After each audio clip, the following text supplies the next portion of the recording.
What's going on, everyone? Welcome to the Monday, August 25th edition of the Ship My Money Show.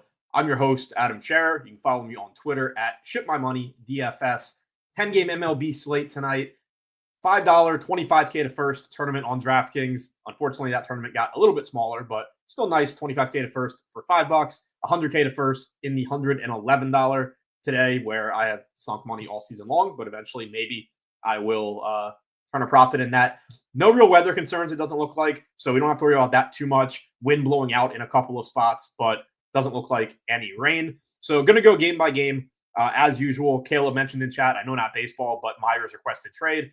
Yeah, hopefully that doesn't happen because I'm not sure there's a spot where he would end up looking better off the top of my head. Him in a dome with Geno seems pretty good, and I've been drafting him a lot, so hopefully that doesn't happen. But that report did come out right before the show started. So gonna go game by game as usual. If you have questions, as always, throw them in chat. I'll do my best to answer them. Strategy, general strategy, slate specific, whatever it is.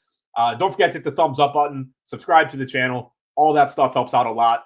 Also, link in the description below. Sign up for our NFL products over at Run the Sims. Use promo code EARLYBIRD, get 15% off, and that 15% off is locked in for as long as you continue your subscription. If prices increase in the future, you are still locked in. So take advantage of that. That is available through August 31st. So you got about a week left on that one.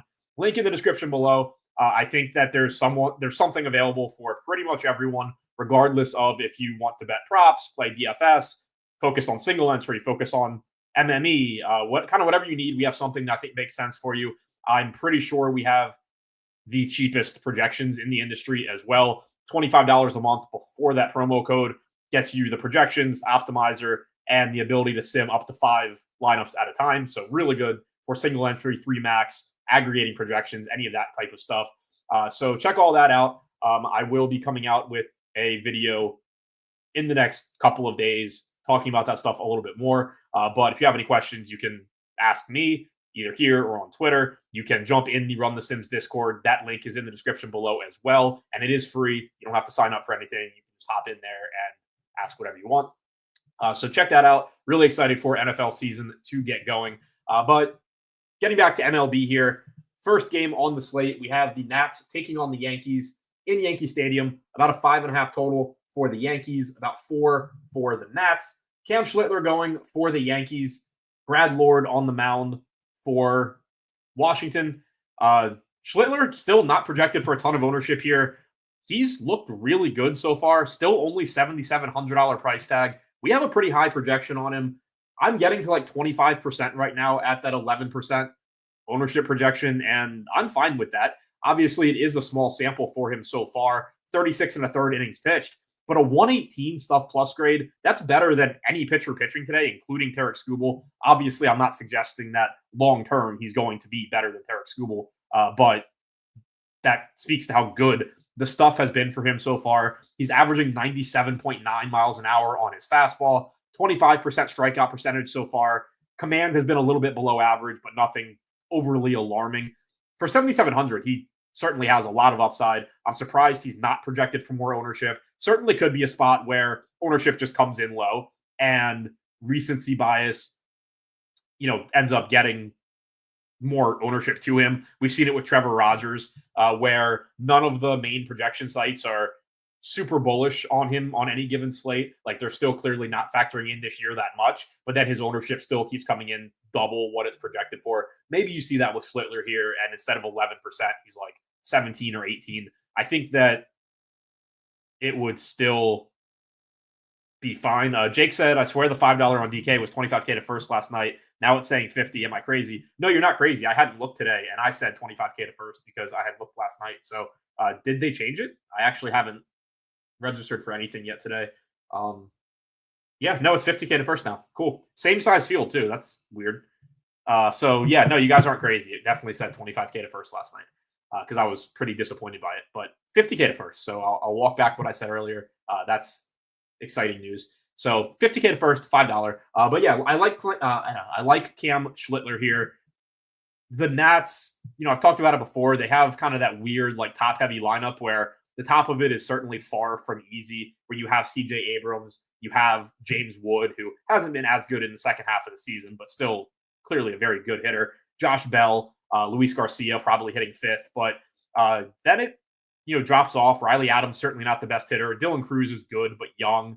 You have some relatively highly regarded prospects potentially in like Brady House and Hassel, but not guys that have had a ton of success at the major league level. So overall, I think you get a somewhat below average lineup for the Nats. Obviously, there are guys at the top that can do damage, but I think overall it looks like a pretty good spot for Schlittler. I'm perfectly fine getting to him. Brad Lord on the other side, I don't really see any reason to get to him on a 10-game slate against the Yankees.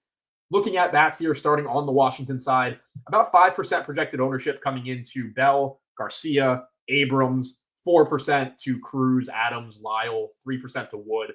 So a relatively low-owned Washington team. Not unowned, but not too much ownership coming in here. It is Yankee Stadium. It is a good park for hitting home runs. There is some, talent in this lineup. All of that I think is fine. That being said, it's not a team that I'm really prioritizing. I have 9% Josh Bell at 3,300, 5 to 6% on Wood, Cruz, Lyle, Garcia.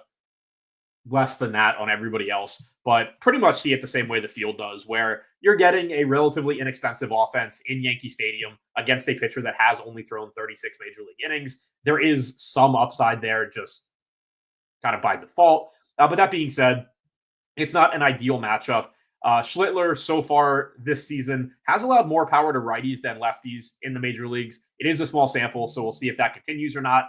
Below 100 expected ISO to left-handed hitters this year. 265 expected ISO to righties. He's also struck righties out 22% of the time compared to 27% against lefties.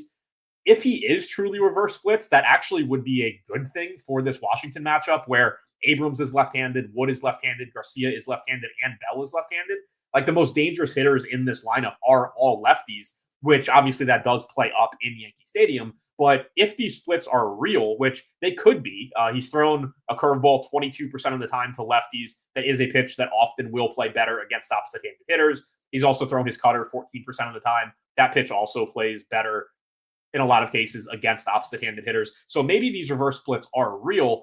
We're still early enough that I would assume they, kind of balance out at least a little bit. But if they are real, it's actually an advantage for him against the way this Nats lineup sets up. If you were looking for right-handed power, your best bet is probably Dylan Cruz at 3,500. But the way I would treat this if I were looking to single out Nats hitters would still be to kind of just assume that those splits balance out, and also that you do have the left-handed bats in Yankee Stadium, and also the most talented bats are left-handed. Like, I'm not going to look at 36 innings of reverse splits from a pitcher and say like, oh, well, I want these bottom of the order right-handed bats instead of James Wood, CJ Abrams, Josh Bell, Luis Garcia. I'm still going to prefer those lefties, but it is just an interesting point to pay attention to, and something that maybe if you're on the fence about Schlittler, you can look at to make yourself feel a little bit better.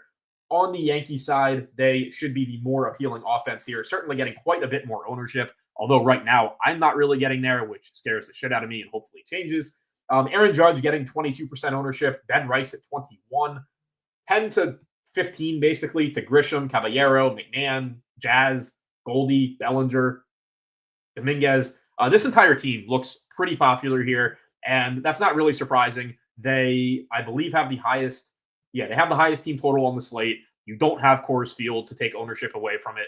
So right now it does kind of just look like one of those spots that has really been the case for me on these shows a lot, where we get these 10, 11, 12 game slates. There's like one team getting double-digit ownership across the board, and I end up just kind of saying, well, hopefully that team isn't the highest scoring team. There have been a lot of instances where that's been what I'm getting or not getting on the show, and then it has changed by lock as lineups get confirmed and everything. So reminder that like you can absolutely make Yankees lineups Yankee stacks that are still lineups that you project to make money. For me right now, if the slate were starting, I would just be choosing a lot of lineups that don't have the Yankees as a result of my process. But again, I don't think it's a right answer so much as just be aware that the Yankees are going to be very popular, probably the highest owned team, I think. The matchup here against Lord is certainly fine. The Yankees obviously have tons of power throughout their lineup. Brad Lord so far this season has a sub 100 expected ISO to righties, 203 to lefties, strikeout percentage against lefties is actually 9 points higher than against righties. I don't really know what to make of it. It's weird to see, the higher strikeout percentage by a lot against opposite-handed hitters, but then also a lot more power allowed. I would basically view this as like, okay, he hasn't given up any power to righties. I really don't give a shit when it comes to somebody like Aaron Judge. I'll still take my chances there. He has given up power to lefties: Dominguez, Bellinger, Jazz, McMahon, Grisham, Rice, all Caballero, or I think Caballero's a switch hitter. No, he's right-handed, never mind. But McMahon, Dominguez, Jazz, Bellinger, Rice, and Grisham, all left-handed. At worst for them, at best for Lord, you have an elevated strikeout percentage against lefties, but still a lot of power in Yankee Stadium. So it looks like a very high upside spot for the Yankees. Right now, my highest owned Yankees bats would only be around 6% to Grisham, Dominguez, Caballero, Jazz, McMahon. So again, I'm not getting to them too much right now. Certainly subject to change. It is a very, very good spot. Lucas said, is he good at holding runners? It's going to be a small sample size regardless, but I will pull it up. I'll also pull up Riley Adams to see. So far this season, Lord, 96 innings pitched in the majors, 12 starts, 41 total appearances, so mostly out of the bullpen. He has allowed 2 stolen bases in 96 innings pitched, grades out as slightly above average so far this season for Riley Adams behind the plate. And keep in mind, though, like, again, with it being a small sample, when you're talking about somebody that's made, 30 appearances, give or take, in relief, those can be there's so much context to that when it comes to stolen bases. Like, is he pitching in games where it's, a 5-run game and teams just aren't looking to steal? Is he coming in with guys on base and teams can't steal? Stuff like that really comes into play. Adams so far this season has thrown out 17 of 48. He has graded out as above average as well. So probably not a great spot for stealing bases for the Yankees, but also pretty small sample here. Very high upside spot for the Yankees. I don't have a lot of it right now, but clearly would be happy to get to more. Minnesota taking on Toronto. In Toronto, about a 4.5 total for the Jays, about 4 for the Twins. For Toronto, we have Max Scherzer. For the Twins, we have Joe Ryan. We actually have a higher projection on Max Scherzer here, which looks a little weird, but at the same time, Toronto is a very difficult team to strike out.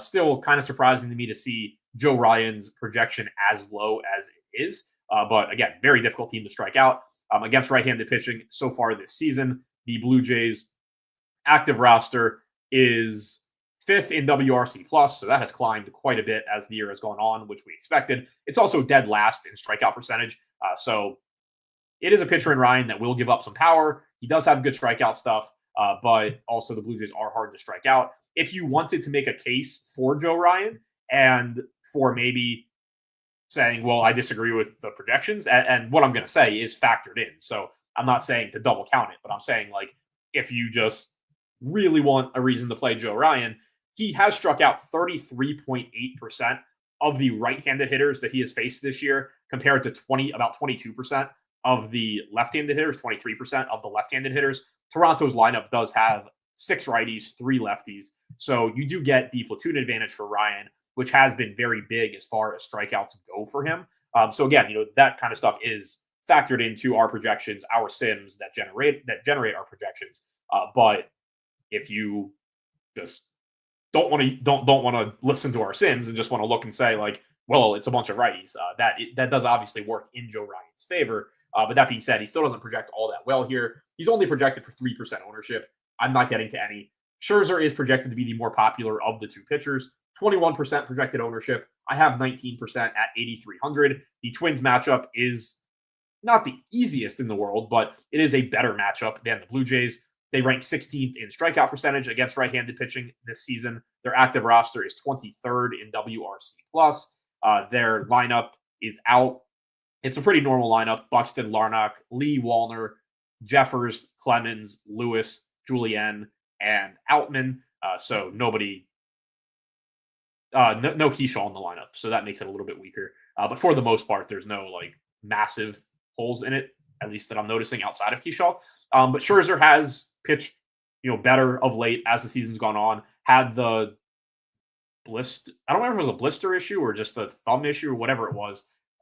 He had the weird injury earlier in the season, whatever it was. But overall this year, 29% strikeout percentage against righties, only 18% against lefties. You are getting a lefty-heavy lineup here, only 3 righties in it. So that does pull down the strikeout projection a little bit. But again, that is baked into our projections, and he does still project well here. Overall, this season, Scherzer has struck out 23.3% of hitters, 97 stuff plus grade in 60 innings pitched, above average command, 106.5 location plus grade. Looks like a pretty good mid-range option at 8,300. For the Twins here against him, they're not getting much ownership. 5% ownership to Brooks Lee is the high mark for Minnesota bats. 5% also to Byron Buxton, and then it goes down from there. I am getting to the Twins here, so I'm around even on the field on Scherzer, but I am stacking against him. You're getting some nice negative correlation with him being 20% owned. You have a stadium in Toronto that will play up power a bit, and most importantly, the Twins are really cheap. Byron Buxton is 5,700. That's obviously warranted. He steals bases. He hits home runs. But other than that, there's not a single hitter in this lineup above $3,500. So when you build these Twin stacks, you're getting that situation where, yeah, they're not super likely to succeed because Scherzer has been solid and they do have a relatively low total at 4. But when they do, you're then just going to have good pitching paired with them. You're going to have good secondary stacks, good one-offs paired with them. It creates a situation where if the Twins do well, you have a very, very high upside lineup around them because they are so inexpensive. I'm getting to about 19% Brooks Lee at 3K, batting third at shortstop. Wallner's in 17% along with Buxton. 15% of my lineups have Larnach, who's 3,400. Clemens is in 13%. Jeffers is in 11. Lewis in 10. Julian in 7. Only have 1% Outman. So far this season, Scherzer against lefties, allowing a 257 expected ISO. Righties have a 170 expected ISO. So he has given up power this year. Again, more so to lefties than righties, but he hasn't been, perfect against righties. In terms of overall production, he's been very good against righties. That 29% strikeout percentage paired with a 288 expected WOBA. He's been very good, but there has still been some power allowed. And there is power on this Twins roster. 247 expected ISO against righties for Buxton, 183 for Larnach, 248 for Wallner, 183 for Jeffers, 242 for Clemens, 170 for Lewis, only 120 plate appearances for Julian, but 218 there.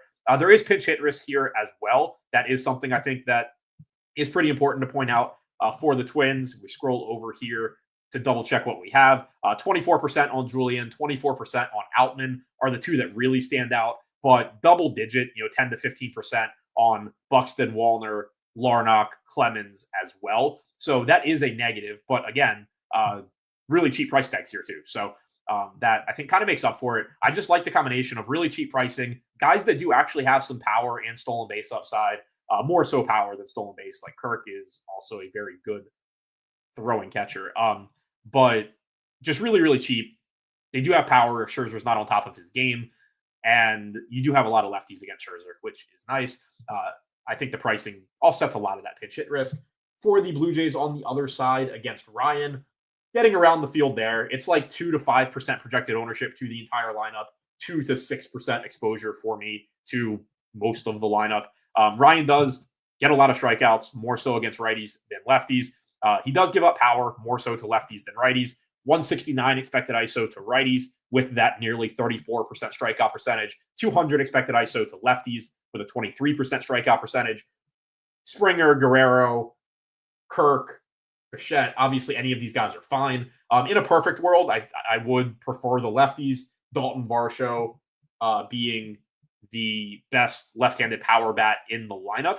We do not have Addison Barger. Instead, you have Ty France, which sucks for Blue Jays bats. So the lefties you have here are Nathan Lucas hitting second, Dalton Varsho hitting fifth, Jimenez hitting ninth. Varsho has really had a breakout year when he's been healthy in terms of his power production this season against right-handed pitching. He has a 372 expected ISO, only 136 plate appearances. but has had a breakout year. Lucas only a 135 expected ISO. Jimenez is at 100. So with no Barger in the lineup, the only actual power hitting lefty you have is Dalton Varsho. He's getting 4% ownership. I have 3%. Mostly I'm just mixing in the Blue Jays at small amounts, just like the field. Phillies taking on the Mets in Citi Field. Mets have about a 4 total. Phillies are about 4.4. Christopher Sanchez going for the Phillies at $9,700. Kodai Senga going for the Mets at $8,000.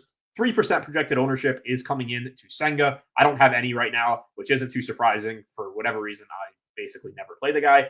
Sanchez is projected for about 9% ownership at 9,700. I have about 15% right now. The matchup against the Mets is certainly not appealing. They are a very talented offense, and it's not an easy matchup for Sanchez. But I do like that he's just getting sub 10% ownership here. He is a very good pitcher. 26.6% strikeout percentage this year in 157 innings pitched, 114 stuff plus grade, better than every pitcher going today other than Green, Skubal, and Schlittler.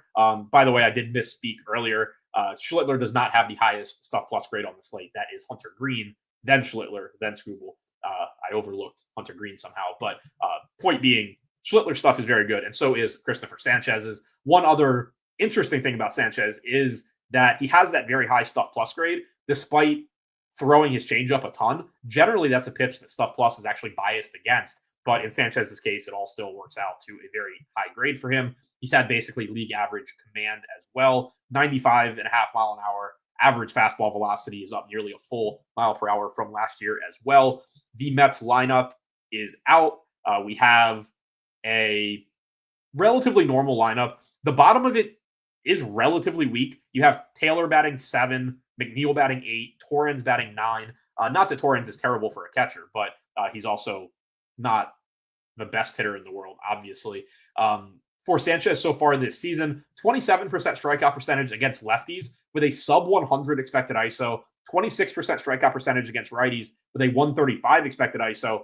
I really wanted to highlight the numbers against lefties, though, because even though Sanchez is somebody that has an elite changeup, one of the better changeups in baseball, it's a pitch that plays very, very well against opposite-handed hitters. 24% strikeout or swinging strike percentage, rather, on that changeup that he's thrown 44% of the time to righties.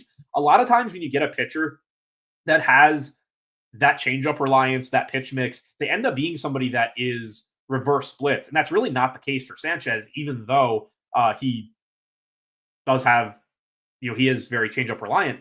Lefties have struck out 27% of the time. They have a 240 expected WOBA and a sub 100 expected ISO. That is important when you're talking about having to face Juan Soto in particular. Brandon Nimmo is hitting 6th. So he has that pitch that can get out. Lindor, Marte, Alonso, Vientos, all these right-handed bats. Not to say that those guys are easy matchups, but he does have a pitch that we know neutralizes it. But it's nice that he also has had a lot of success against lefties. He's given up virtually no power. So when you see Soto in there, you see Nimmo, it's not even like he's a reverse splits guy, which is nice. So really, really tough matchup. Not a super appealing price tag, but I do like the lack of ownership coming into Sanchez in larger field tournaments. For the bats here, sub 5% ownership to everybody on Philadelphia. 5%, 4 to 5% coming into Real Muto and Turner are the high marks. I have 3% Real Muto. Nothing that looks particularly good outside of, if you want to say, like, hey, Kyle Schwarber or Bryce Harper or whoever are really good at hitting. Like, yeah, obviously that's true, but there's plenty of spots to get to on this slate. I'm not super interested in going up against Senga here, even though I'm not playing him, or at least not playing him much in DFS. Still only a 140 expected ISO to righties this year, 165 to lefties, not a ton of power given up. Strikeouts they've been fine. He's basically been like average in terms of strikeouts. 22.6% strikeout percentage, below average stuff plus. But again, he is somebody that throws a splitter a lot, another pitch that tends to be biased against in the stuff plus model. But still just not somebody that I really need to be stacking against. If you want to just say, well, the Phillies aren't very popular and they have a lot of good hitters, that is extremely true. And if you were to stack, if you were to stack this Phillies lineup at sub 5% ownership every single time they're sub 5% owned, I assume you come out ahead over the course of the season. So they're fine, but they're not one that I'm really getting to here. For the Mets on the other side against Sanchez, I'm not getting to much of them either. You can make the exact same argument for the Mets that I just did for the Phillies, where if you just play Juan Soto, Pete Alonso, Francisco Lindor, etc., every time they are sub 5% owned, you probably win money over a full season. Sanchez is a better pitcher than Senga. I feel pretty comfortable saying that. But you're getting 2% or less ownership to everybody on the Mets. Lindor's 2% is the high mark. I have 3% Alonso, 2% Soto. Those are the highest for me. So I really don't think there's any like true priority from this game. Sanchez is the guy I'm getting the most of. There is a lot of upside though if you wanted to attack it that way in tournaments. I think games like this are always very interesting because you get modest ownership to like all four aspects of the game, both pitchers, both offenses, because the median projections are just low for all of them because it's a good pitcher facing a good offense on both sides. But when you think about it in terms of the ceiling, you're going to get plenty of games where the good pitcher just goes out there and shoves and has a really good game. And you're going to get plenty of games, relatively speaking, where the really good offense just hits because that's what they do. So there is still that volatility at low ownership, which can be appealing. But again, I'm not getting to really any of it outside of about 15% Sanchez. Kansas City taking on the White Sox in Chicago, about a 4-run total for the White Sox, 4.5 to 5 for the Royals. White Sox have Shane Smith going. Feels like he pitches like every day. Might just be because every White Sox pitcher to me is the same. But I think Smith is probably the best of the White Sox pitchers. He's coming in at 6,800. Tough matchup for him against Kansas City. They do strike out more on the road than at home, but they still don't strike out a lot. They have the second lowest strikeout percentage against right-handed pitching this season. Noah Cameron on the other side at 8,700. I've talked about him a lot this year. I think he's like an average pitcher.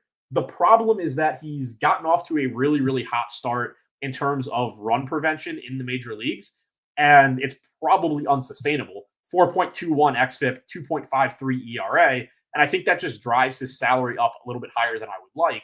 Now, if you want to just use him as a contrarian piece, that's fine. Like, it's obviously entirely possible that he has a good run prevention game against the White Sox, even though the White Sox have actually been pretty good lately. But definitely not somebody that I'd be looking to prioritize here. He's getting 3% ownership. I don't have him. Smith is getting 1%. I have 1%. So neither of the pitchers look like priorities to me.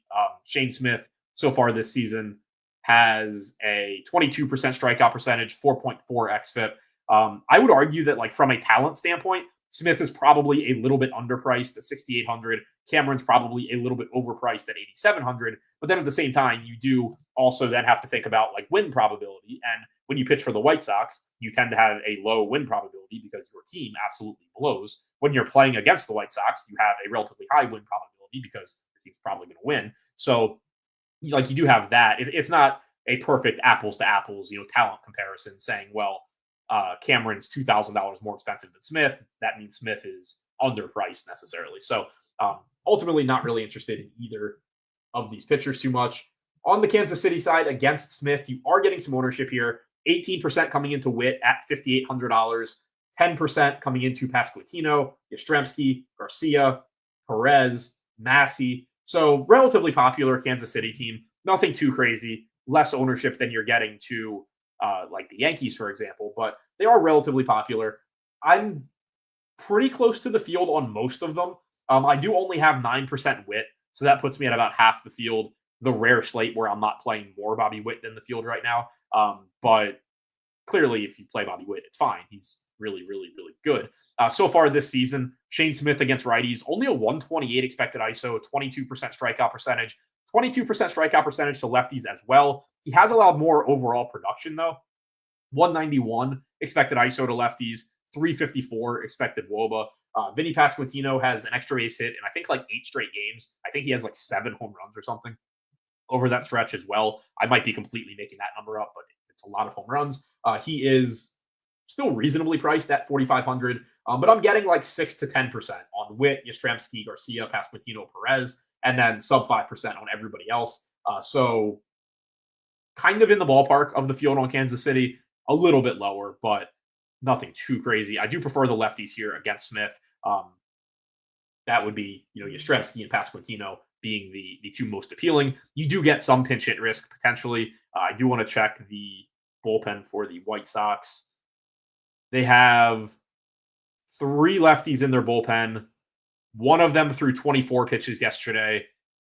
2 of them did not pitch yesterday. So at the very least, well, one of them threw 34 pitches 2 days ago. At the very least, there's one lefty available. There's probably at least 2 lefties available. Not sure if they'll go to Alexander after throwing 34 pitches 2 days ago. Not sure if they'll go to Isert after throwing 24 yesterday and 25 on Friday. So maybe only one lefty, but definitely at least one lefty is available here. So you do get some pinch hit risk. I think Yastrzemski probably Yastrzemski the highest at 29%.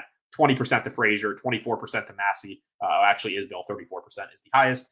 But of the guys that you're likely to be playing, Yastrzemski is the highest. We're not really worried about Pasquantino too much. And then there's no reason to worry about, obviously, Witt, Garcia, Perez. So keep that in mind. But overall, probably not too much of an issue here. For the White Sox on the other side, modest ownership coming into them, 5 to 7% on all of Robert, Vargas, Montgomery, Mead, Caro, Mydroth. Similar for me, 7% Mydroth, 6% Mead and Vargas, 5% Robert, less than 5% of everybody else. They're not a priority here. They are cheap. They are facing a pitcher in Cameron, who, again, I don't think is bad, but I don't think is great either. So far this season against righties, only a 133 expected ISO, 20% strikeout percentage, 20% K percentage against lefties as well, 173 expected ISO. So if you are going to the White Sox and you want to play, for example, some 4K Colson Montgomery, Cameron has been slightly reverse splits so far. I don't have much Montgomery. I have more of, Mydroth, Mead, Vargas, Robert. But if you were stacking, I wouldn't just blindly stay away from the lefties.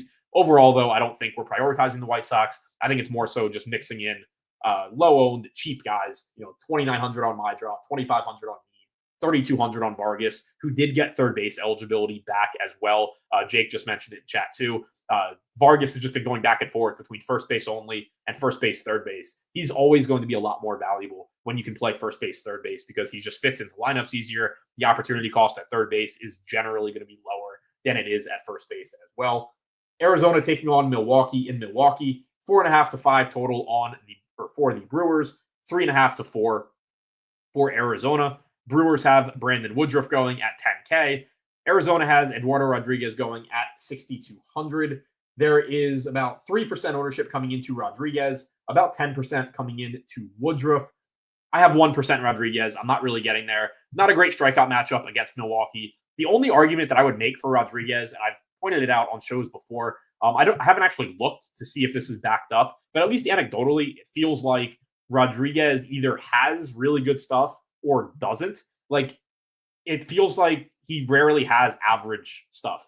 He either is really good or he's really bad. And so that volatility at 6,200 is kind of appealing, but I still think there's enough pitching on this slate, and it is a relatively difficult strikeout matchup against Milwaukee that I'm not really getting there. Overall this year, 21.5% K percentage. But again, it at least feels like he either strikes out 26% or he strikes out 16%. And then when you average them all together, it ends up being 21%, as opposed to he ever actually strikes out 21%.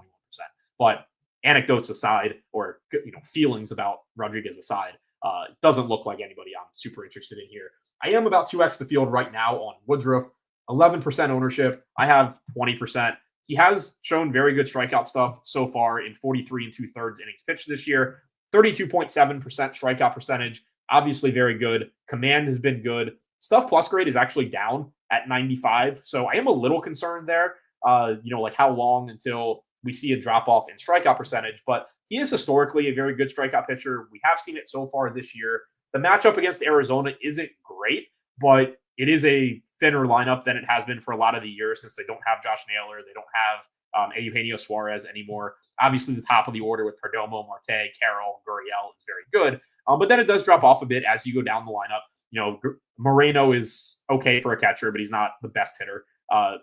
Blaze Alexander, not the best hitter. Alec Thomas, not the best hitter. So bottom of the order, again, because it does get thinned out by not having Naylor and Suarez, does get a little bit more appealing.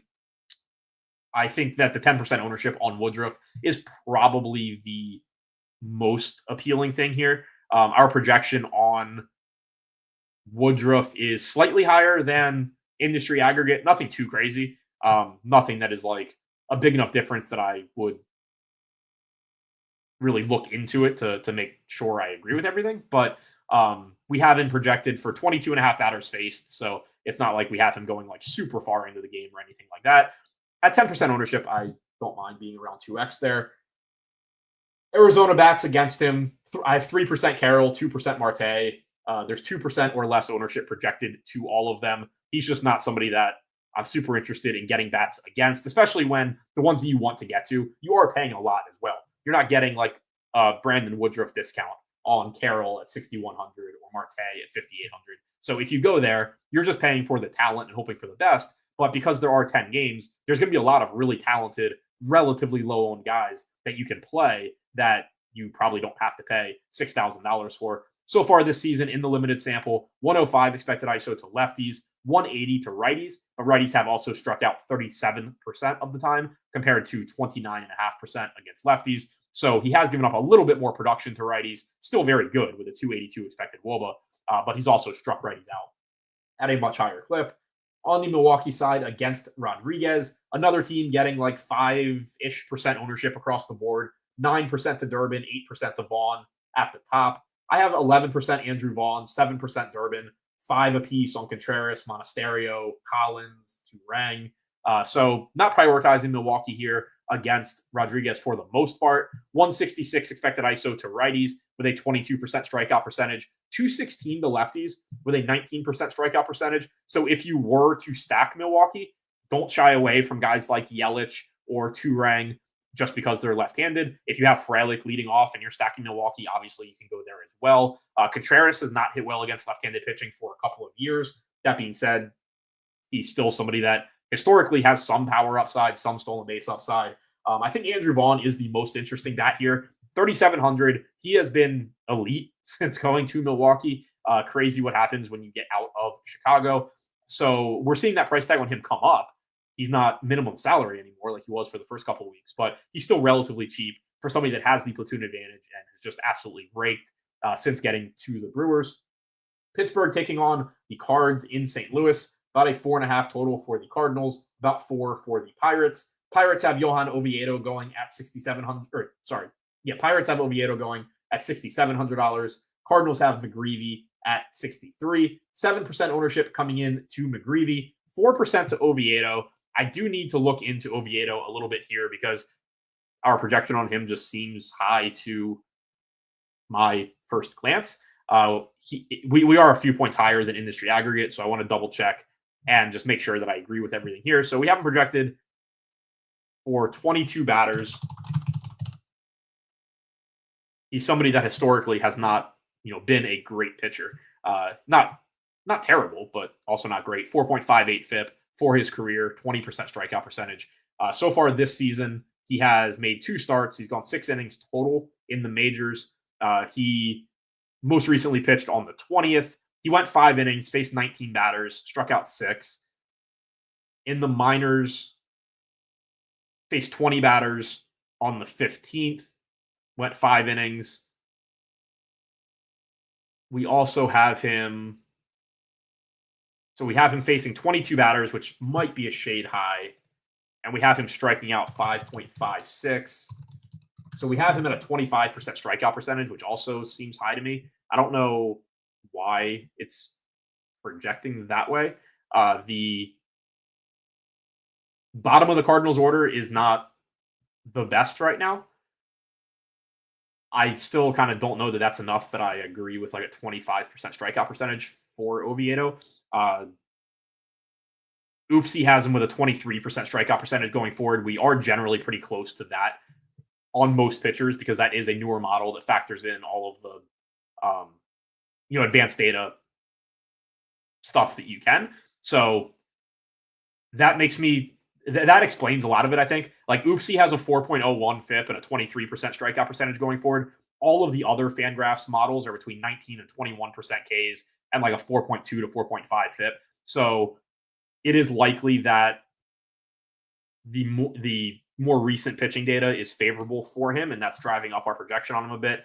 I personally will probably still take like a batter or 2 off. But either way, at 6,700 and 4% ownership, I think if you use him here and there as a low-owned cheap pitcher, that's fine.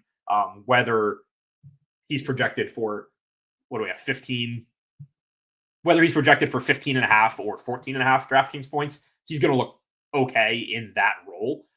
It does just look like somebody that probably is grading out pretty favorably in some of the newer stuff. Stuff plus so far this season looks very different from what it's looked like in the past, albeit only in those 2 starts. 112 stuff plus grade on his fastball so far. For his career, 88, 86, 86, and 82. So that stands out, even though it is only the 2 starts, as probably just like a different pitch. Velocity on it is pretty much where it was before. So that'll be something to keep an eye on going forward. But at least it does look like we have something just very, very different. For McGreevy here, he does have the favorable matchup against the Pirates. Obviously not a very good offense. McGreevy has the lowest strikeout percentage on the slate this year at 13% in 51 1/3 innings pitched. His command has been very good. It just hasn't resulted in strikeouts. His stuff plus grade is worse than any pitcher on the slate other than Brad Lord. If you want to use him as a value play against Pittsburgh because of the matchup, fine. I do think I would rather go with Oviedo just based on the way we have them projected, the fact that he is projected for less ownership, and the fact that while certainly there is a small sample size on Oviedo here, there's at least like some data that suggests maybe now you actually have like some above average talent in Oviedo, whereas I'm pretty confident saying we don't have any sort of above average anything other than control from McGreevy.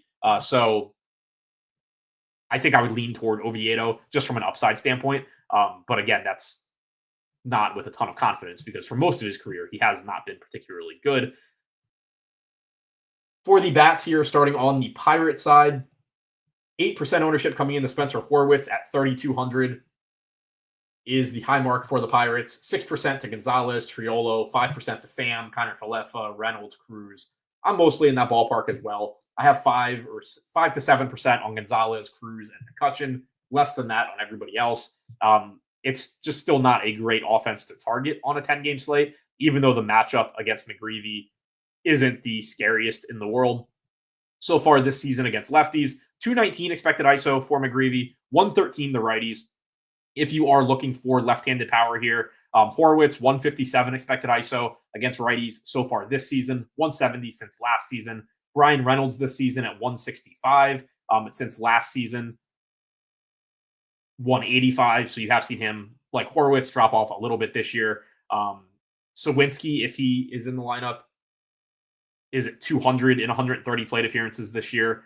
Don't have O'Neal Cruz in front of me, but he is always going to be the highest upside bat if he is in the lineup.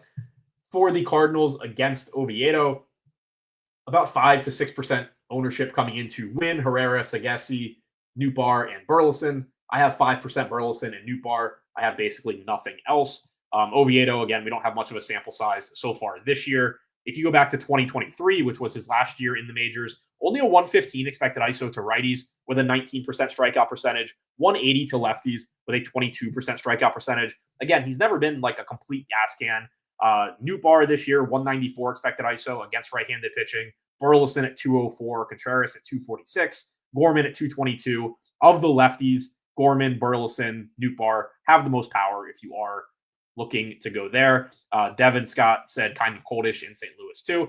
Yeah, and that is important to note in that park. I've talked about it very similarly to Camden Yards in the past, but like it's not a favorable park for hitters. But in the middle of the summer, you get hot, humid, the ball carries, and it actually can play up home runs a bit when the weather's right. When you're not getting that weather, though, it's a park that generally is going to limit home runs a bit. And that is one reason you see a total around like 8.5 when you have Oviedo facing McGreevy. The other reason is that the Pirates are one of the 2 offenses. Angels taking on the Rangers in Texas. About a 4.5 total for the Rangers, about 3.5 for the Angels. Jacob deGrom going for Texas at 9,300. Jose Soriano going for the Angels at 5,700. 50% projected ownership coming in to deGrom. About 10% coming in to Soriano. I personally am not getting a ton of deGrom right now, which I am not thrilled with. I only have 17% of him. I have 4% of Soriano. I like deGrom a lot. If you can get to him and make it work in your lineups, by all means. He has a 27% strikeout percentage this year in 140 innings pitched. I've talked about it a lot, but it just really speaks to how good DeGrom used to be, because he has a 27% K percentage this year. He has a 110.5 stuff plus grade, 106.5 location plus grade, 120 pitching plus grade. Like, all of these numbers are exceptional. And if you were to just sort by the difference between this year and last year for all pitchers, DeGrom is just like highlighted in bright red because he's had such a big drop off, but he's still well above average at everything. It's just that he's like not the literal best anymore. He's just really, really, really good. So you get a really, really good pitcher at 9,300. You have a good strikeout matchup against the Angels. They have a lot of power in their lineup, but they also strike out a lot. I think DeGrom makes a lot of sense, but, as we've kind of seen on some of these previous games, and I think we will see on some later games as well, you do have other high upside pitching on the slate. And as a result of DeGrom being projected for 50% ownership, that's why you have 8% ownership projected to Sanchez. It's why you have 10% to Woodruff. So my approach personally, at least in the lineups I built before the show, had been to kind of say, all right, well, I'm going to take some off of DeGrom and I'm going to kind of pay up to be contrarian on a more expensive Sanchez in an unappealing matchup, on a more expensive Woodruff. I think I'm getting some Hunter Green too. I'm not positive, but I think that's another spot where I'm getting, I'm paying up for a different pitcher. So I think that's a perfectly fine approach. I think if you took the approach of, I'm just going to slam Jacob DeGrom, sure. Clearly that's fine also. Just pay attention to the offenses you're playing. Like, I probably wouldn't want to play a ton of like 5-man Yankee stacks plus Jacob DeGrom, because then you're, especially in like the $5 41,000 entry tournament. If you're playing a smaller field tournament, you can probably get away with it a little bit more. But keep in mind that in the higher stakes, smaller field tournaments, that ownership is going to get inflated also on those spots. But like, if you want to play a lot of DeGrom and then have, the Mets or the Phillies or whatever low-owned, high upside teams, like, great. Those are probably, you can probably make a lot of really good lineups like that. So DeGrom does, certainly project as one of the best pitchers here. Soriano, I think, is underpriced as well. I wouldn't be upset if I were to get more of him than I have right now at 4 to 5%. We've seen the strikeouts for him just be like all over the place this season. Some games he goes out there and just strikes out everybody. Other games he pitches to contact. He is good at getting ground balls, though. So it is nice when you get a pitcher at a really cheap price tag to have that fallback where even if he's not getting strikeouts, at least, he's probably keeping the ball on the ground, not giving up a ton of power generally, but also just not a pitcher I'm getting too much of here. The Rangers certainly do have some quality hitters throughout their lineup. Can't spell. Just trying to get Soriano's recent stuff up. He's even recently, he's just really been that like up and down that we've seen for a lot of the year. 5 strikeouts in 5 2/3 last start against the A's. Generally a good strikeout matchup. 6 in 6 against the Dodgers. 4 in 4 against Tampa. He's just kind of been up and down all season long. I do think he's underpriced at 5,700 if you wanted to go there, but doesn't look like one I'm getting a lot of right now. 20.5% strikeout percentage, I think I mentioned, for the season. Still averaging 98 miles an hour on his fastball. That's down about a mile per hour from last year, but it's still clearly well above average.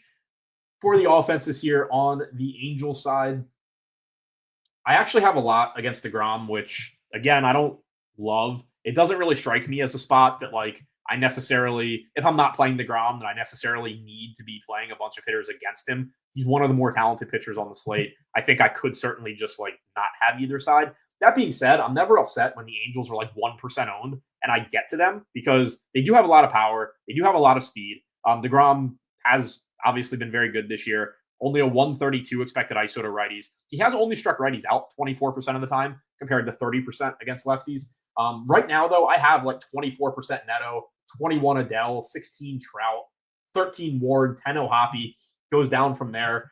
Ideally, in my head, like by the time I get to lock, I've maybe cut those numbers in half. Like if I have 12% Neto, I'm still well over the field. And I could have 30% DeGrom instead of 16.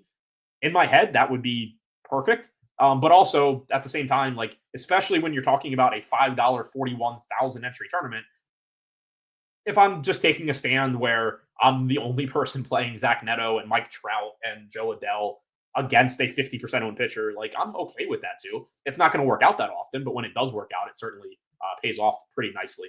Doug said Trout not in the lineup, so that's going to make the ground look better and the Angels in general look worse. Didn't have that lineup. The only lineups I had when I built lineups were Yankees, Minnesota, Toronto, and the Mets. So we have Neto, Moncada, Ward, Adele, Rengifo, D'Arnaud, Ohapi, Cavadas, and Teodosio. Somebody else is missing too, I think. I guess it's just Christian Moore, which doesn't really matter. So basically, like when you look at the top 5, you've replaced Mike Trout with Luis Rengifo. That is certainly a bump for DeGrom. We have him projected now for 20. I think that's where I had him, or we had him before anyway. He's up. He gained almost a point. He's up to 20.8. I had him at like 20.1 before. But either way, like that combined with not having Trout probably gets me a little bit more DeGrom than I had. Probably cuts into the Angels at least a little bit. David. Oh, that's who it is, Jake. Yeah, Shonwell on the injured list, and then no Trout. Shonwell wasn't in the projected lineup I used, but that's what I noticed missing. But yeah, no Trout. So Neto, Adele, either of the catchers. That's another thing that kind of makes stacking hard here. Like both of those catchers do have power upside with D'Arnaud and Ohapi, but you can't play them together, obviously. So not as appealing a lineup as we had when I ran stuff. For Texas, we have Smith, Langford, Seager, Peterson, Garcia, Tellez, Young, Heim, and Osuna. So again, keep in mind there is going to be pinch hit risk with this Texas lineup, particularly for Rowdy, Tellez, and Osuna most likely.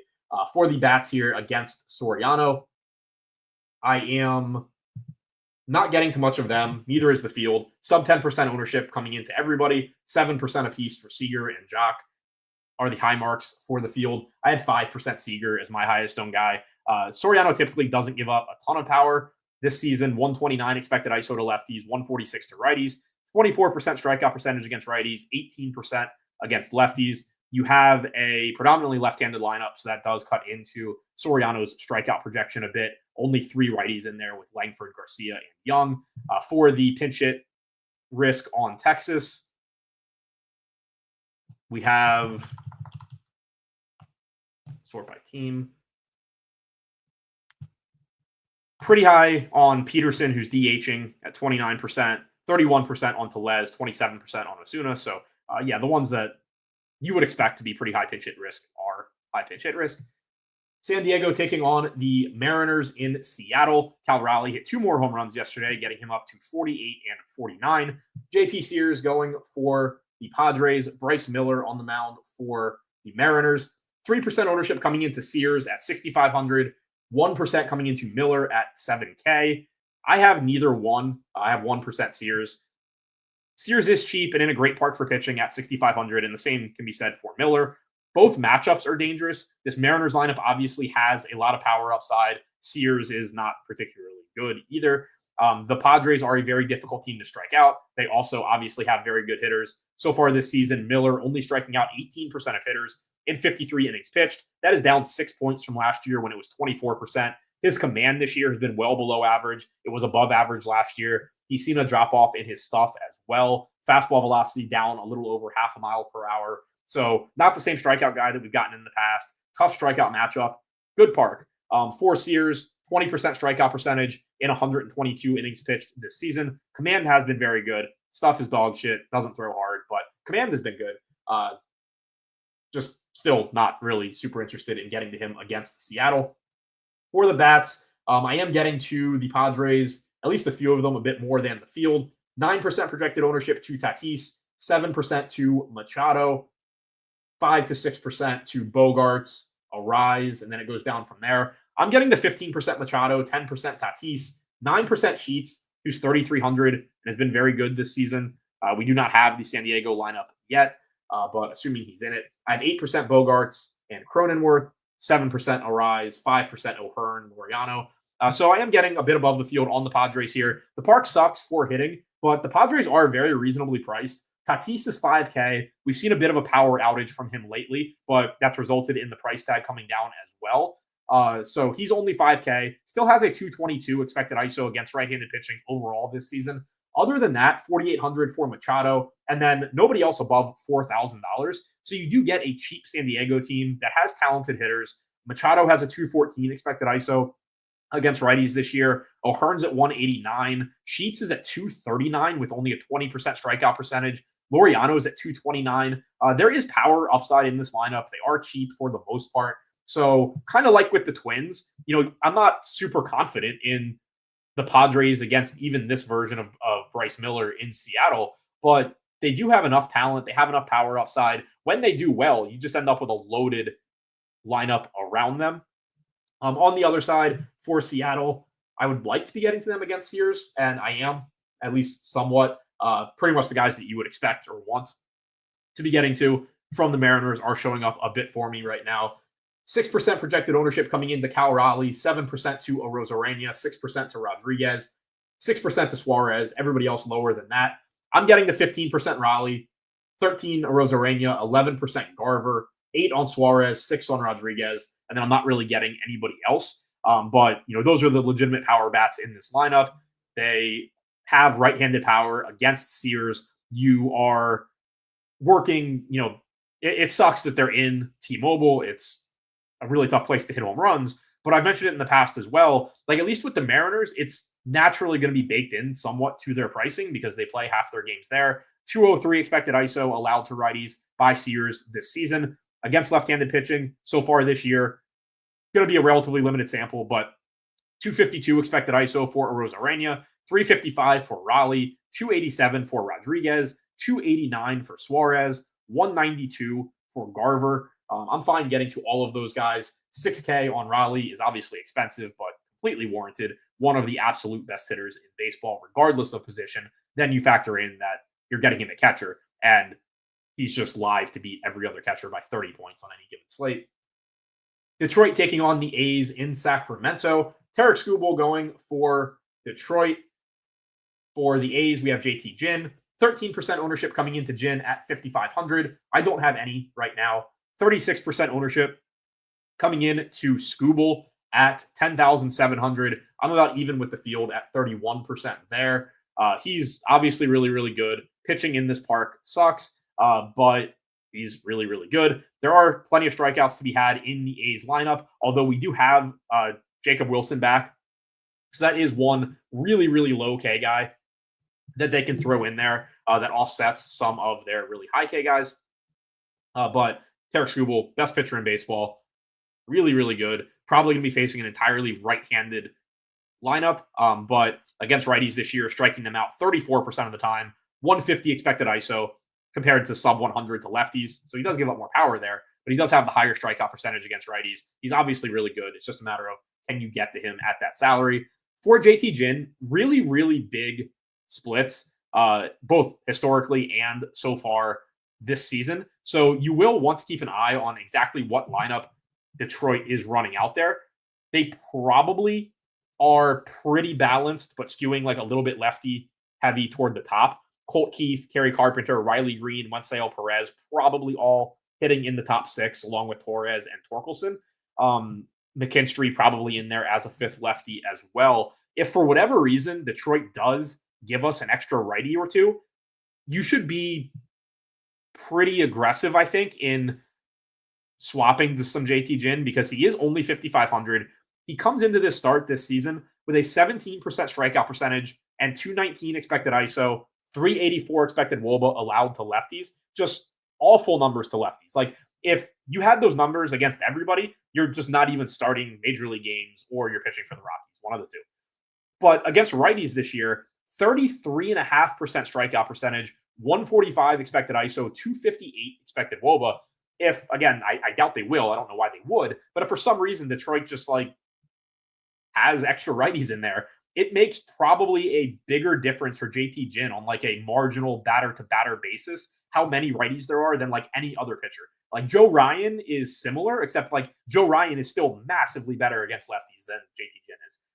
They're comparable against righties. So that is something to pay attention to. And he's had similar stuff in the past as well. But with the way things are projected right now, I'm not getting there. The only argument I would really be able to make for him right now is he's 5,500 and not getting any ownership. So $5 large field tournament, maybe you want to play the Yankees, you want to get to Judge, and then you want to get this like some really good bats elsewhere. You're never wrong for just punting SP2 at no ownership and hoping for the best. There is at least some semblance of strikeout upside for JT Ginn, but not the approach that I'm taking on this slate. I just don't really see the need. For the bats starting on the Tigers side, they do have a 5.5 total, which is up there with the Yankees for highest on the slate. They are getting a lot less ownership than the Yankees. They are not exactly cheap. 10% projected ownership to Colt Keith, who is day-to-day. So that is a spot where maybe you end up with another right-handed bat potentially. Gleyber Torres, Wenceel Perez, Riley Green, McKinstry, Carpenter, Torkelson, Dingler, all getting like 5 to 8% ownership as well.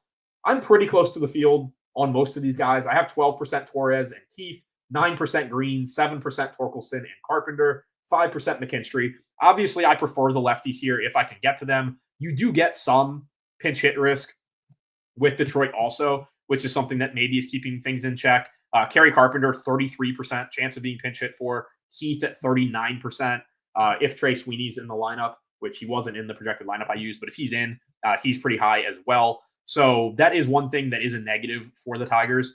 Like paying $5,100 for a guy that we have projected to be pinch hit for 1/3 of the time is not the most appealing thing. That being said, even like in our play-by-play sim, we have Carpenter being pinch hit for 1/3 of the time and still projected to hit 1/4 of a home run per game.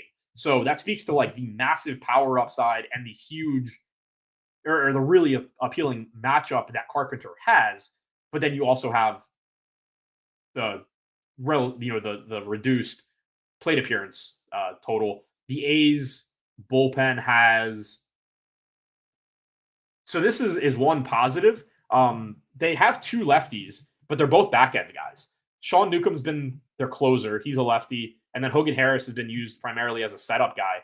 He's a lefty. None of their middle relievers or long guys are left-handed. So that is something that is noteworthy. Like if the Tigers get to JT Ginn, you're probably actually not getting, you're at least lowering, I think, the pinch hit risk for those guys because they're probably not going to use Hogan, Harris, or Newcomb. So that's something that I may manually bump those pinch hit guys a little bit. I don't want to go too crazy with it, but I might manually bump them a little bit because I'm more interested in when things go right than I am the average. So like in our play-by-play sim, we can account for like what relievers come in.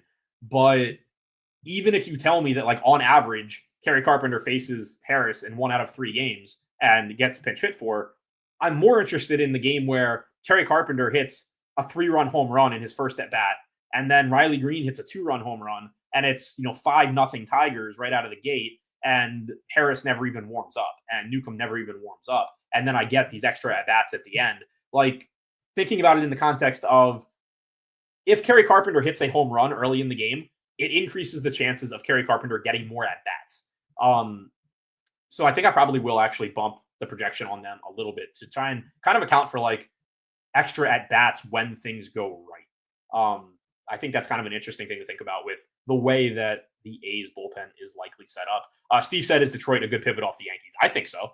They're in a good home run park. They have a solid matchup. They have plenty of power. They have a similar run total. And they're getting half the ownership. So yeah, I think so. I'm playing them at similar amounts to the Yankees. Actually, no, I think I have them more than the Yankees right now. But even if you played them like at similar amounts, you would kind of end up like even with the field on Detroit and then half the field on the Yankees. So I am interested in Detroit. I do think I'm going to end up bumping the high pinch hit risk guys a little bit just to try and account for they're sort of being like, for lack of a better way to phrase it, but it's how I'm thinking about it, like positive correlation with themselves, which obviously doesn't make any sense, but like their at bats are positively correlated with their fantasy production, I think. So that's something that just, unless I do it myself, I don't think is going to be accounted for, especially like when I use a completely different sim to make my lineups and everything. So I probably will bump that a little bit. For the A's bats here against Detroit, no ownership coming into them and Skubal. I barely have any either. There is obviously power upside here, but if you needed to stack against Tarek Skubal to win a 10-game slate, that's generally just not a slate that I'm going to win. I have 3% Langoliers, I have 2% Wilson, and 1% Rooker. So if you need the A's, you need the A's, and I'll move on to tomorrow. Finally, Reds taking on the Dodgers in LA. And yeah, this is where a lot of my Jacob deGrom ownership, at least right now, or exposure has gone as well. Dodgers have about a 4.5 total. Reds are at about 4. Best home run park in baseball. Emmett Sheehan facing Hunter Green. All kinds of upside and volatility in this game. $7,500 price tag on Emmett Sheehan. $9,000 price tag on Hunter Green. Sheehan's projected for 6% ownership. I have 18%. Green is projected for 12% ownership. I have 39%. There is no safety in Hunter Green here. It is obviously a very scary matchup against the Dodgers, against right-handed pitching this year. They are tied for the third highest WRC+. They are 17th, tied for 16th in strikeout percentage. But Hunter Green has the best stuff of anybody on this slate, and it is not close.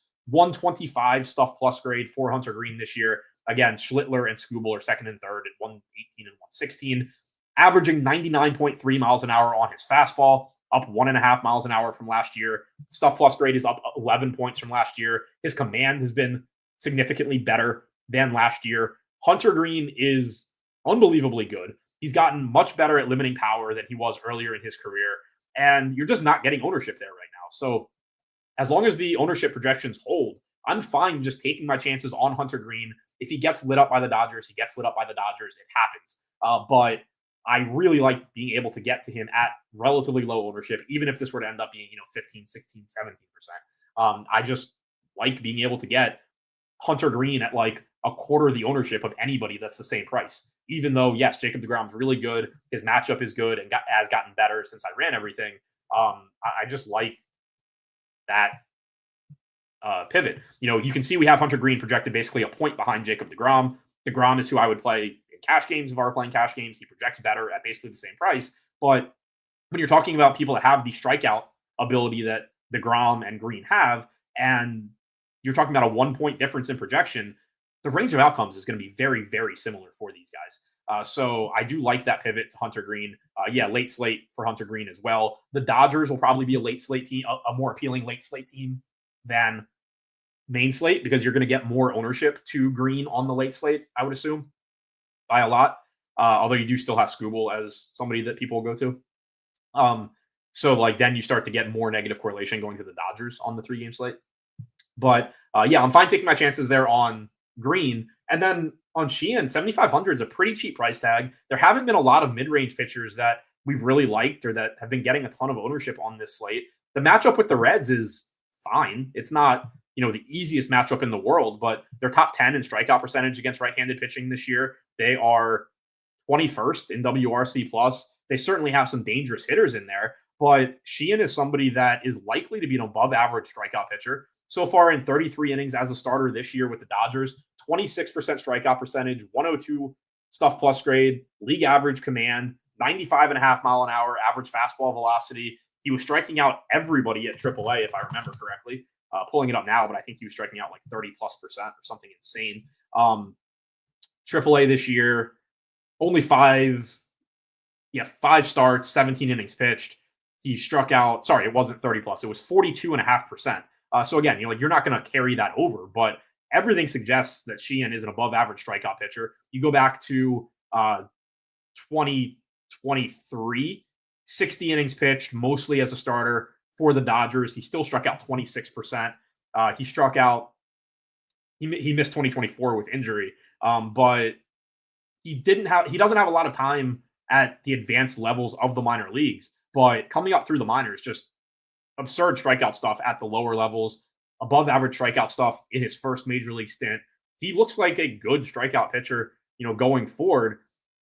Oopsie has him with a 28% strikeout percentage rest of season. The other models on Fangraphs have 25%. I assume our baseline is closer to the 28. So I'm happy to get to him at low ownership in that price tag. Pitching in Dodger Stadium, what can go wrong? It's only the best place in baseball to hit home runs. But I like the lack of ownership, and I like the strikeout upside for these guys. Not much ownership coming in to the bats, which from like a macro standpoint, if you just want to take a step back and say like, okay, I'm going to play low owned bats in Dodger Stadium, I think that's fine too.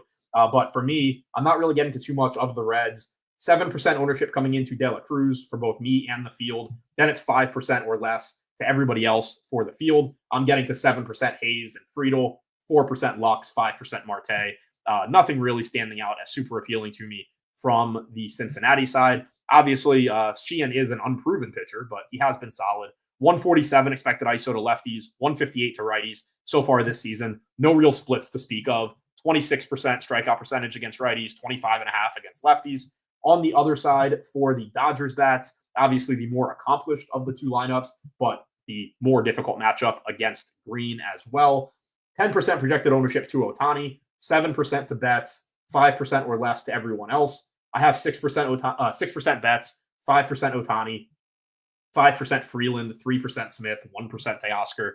32% strikeout percentage against lefties for Green this year, 32.5% against righties, 108 expected ISO to righties. Now, he has allowed power to lefties. Only a 307 expected WOBA, which is fine, but a 222 expected ISO.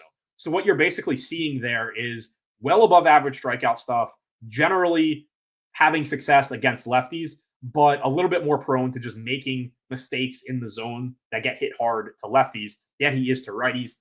Clearly, Shohei Ohtani is the guy most likely to take advantage of that, but you don't need me to tell you anything about the matchup for you to know that if you click Shohei Ohtani, you're getting a really good play. It's just the case against everybody.